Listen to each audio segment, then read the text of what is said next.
But here's another guy, and this is Pierre Poilievre. I think that's how you say it, Pierre Poilievre.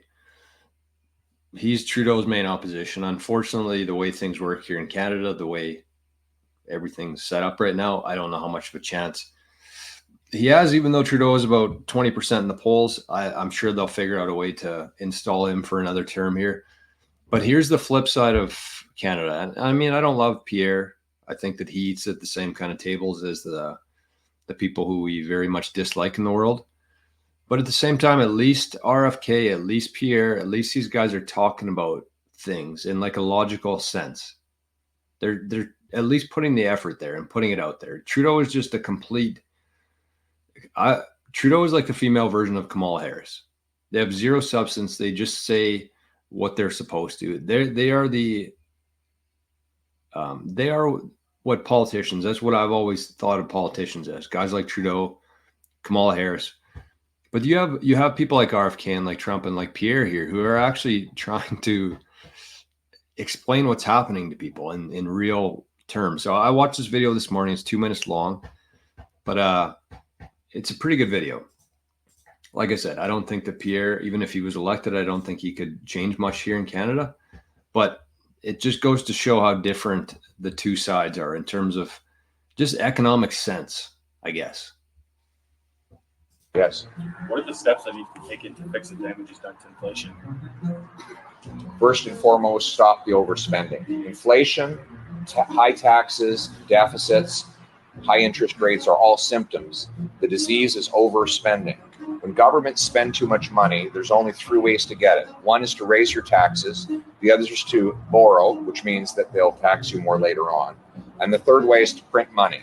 Now, printing money seems like a painless way to pay for things, but it's very simple. If you have 10 apples and $10 in the economy, it's a buck an apple.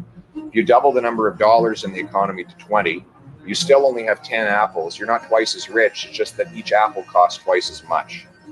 And that is a tax on the working people because it chews up the purchasing power of your paycheck, only to pay for excessive government spending, and it balloons the asset values of the billionaires. So it's a real transfer from the have-nots to the have-yots. Inflation is the worst and most immoral tax. It always results from government creating cash. Our government has created about $700 billion of cash in the last 3 years.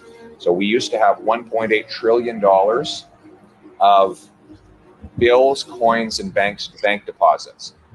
That was about 3-4 years ago. Now it's up to 2.5 trillion. So that's extra cash, but the economy has only grown by 4%. So the real things in the economy have only grown by 4%. The cash has grown by 40. So the money supply is growing 10 times faster than the stuff money buys, which creates a bidding war. And that's what's driving up inflation. We have to cap government spending with a dollar for dollar law that requires my ministers find $1 of savings for every new dollar of spending, so that they go into their departments, find the waste and mismanagement. They want to spend more here, they have to spend less there, or get a bargain here and there to bring both under budget.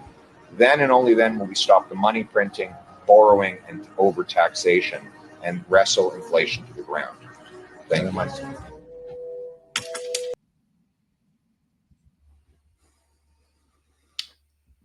That honestly, that kind of reminded me of what the video we watched last week from Ron Paul. Honestly, very, very much the same thing in terms of how bad inflation is. And he talked about, cutting spending, saving where we can. I mean, yeah, that'll kind of get things somewhat under control, but we're at a point now where it's out of control. We're in a debt spiral. So yes, it sounds nice to be able to say those things as a politician. It makes sense. People can, do math with it. And I mean, that's a much better version of than what the other side of it says. They say that they're creating jobs, that it's a healthy economy, that they're bringing in new workers, they're bringing in immigration. That's what they talk about. It makes no sense at all. This at least makes sense, but I don't know if he understands that they're past the point of no return now in terms of government spending and debt that the Canadian government has accrued. So two sides of the coin there here in Canada. I know that there's a large portion of our viewers from Canada, so I think it's very relevant. But at the same time, the only way forward is to actually have an asset like Bitcoin or even gold. Canada has no gold anymore. It's all gone. Sold it to China. Gold would be good. Bitcoin would be better, but that's the only way that we're ever going to pay off that debt. It's not by reducing spending in different departments. It'll help, but we can't fix it now. It's too far gone. What did I miss here?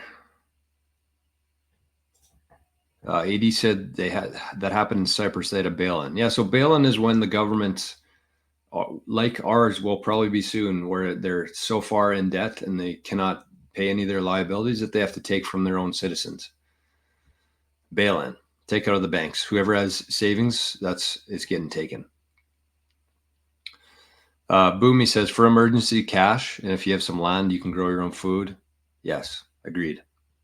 You just kind of have to take small steps towards that. It's not something that you can do in a week or in a year, but you just need to start positioning yourself to be ready for what's coming. And thankfully, as much as we want things to accelerate and things to change, it's probably better that things aren't happening too fast, because that would just be complete chaos. At least this way, we have a way to kind of prepare ourselves to figure out the best play forward. And it's things like that. It's just having some cash on hand. It's having some Bitcoin, obviously, some land, some food, a garden. What else we got here? Mikkel says the government in Canada and the U.S. let its citizens pay taxes to uphold the illusion that people fund the government. The money printer works if we pay taxes or don't. Yeah, I mean the whole system's just completely corrupt and criminal from head to toe. I like this one too, AD. It said from the have-nots to the have-yachts. That's exactly what's happening, and it is a tax. When you have inflation, the people at the top, they benefit. The people at the bottom get destroyed, and we're going through a hyper version of that right now, and you can see it. Just take a look around wherever you are. If you're in the Western world here, as JMF says, all Western countries are under attack, not just Canada. Agreed. And Michael Abbott says, excellent one-on-one from Pierre without a teleprompter. 100%. You look at, that's what I mean. Like, whether you believe him or not, whether you think his intentions are good or not, it's nice just to have somebody who's somewhat intelligent representing your country and representing your economy.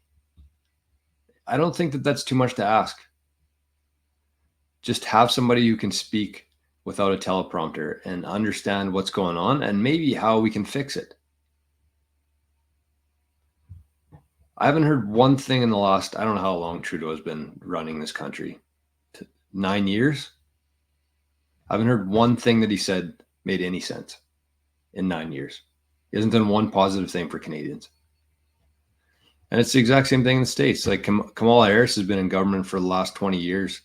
She was VP for the last 3.5 years. She's made things a lot worse. And now all of a sudden people think because she's of color and she's a woman that's a good vote. It's nuts. It's nuts. I see My Path to Fire in here. I can't see his messages though, again. But I see that he's, oh, there we go. My Path to Fire says, my wife wants a new car, but I don't want to sell sats. Is that the same? Absolutely. Wait it out. Never sell the Bitcoin. Keep 95% because you're never going to get it back for the same price that you paid for it. If you have to, take on debt. Honestly. And it's not hard to figure out why that's my answer. Because you're paying what, 5, 6, 7% on debt every year. Bitcoin's been going up 70, 80, 100% year over year. Like it's not, if you can wait it out, that's definitely the play. You just don't want to get too far over leveraged. Yeah, man, you should see our clown system we have here. How's your prime minister for 9 years, no term limits? It's absolutely insane. It's so crazy, but we're still pretty much under like British law. here. And actually, if you listen to, I don't know if everybody's listened to the last What Bitcoin Did or not. It was Maulers, Odell, and Harry Sudik. And they had a couple guests come on. I think Peter's son was on, but Madex was on there too, and he's a Canadian. He's a big time Bitcoin artist, Madex. And they were talking about Canada. And Peter said, like, the people in Canada are like salt of the earth. And it's true. We're too nice. We're too friendly here in Canada. But great people, so many abundant resources here. We just have idiots. We have a very abusive government, very abusive relationship with our government. And they were talking about the fact that Canadians say sorry because we're just so used to being absolutely trampled on by our governments. It's sad. It really is.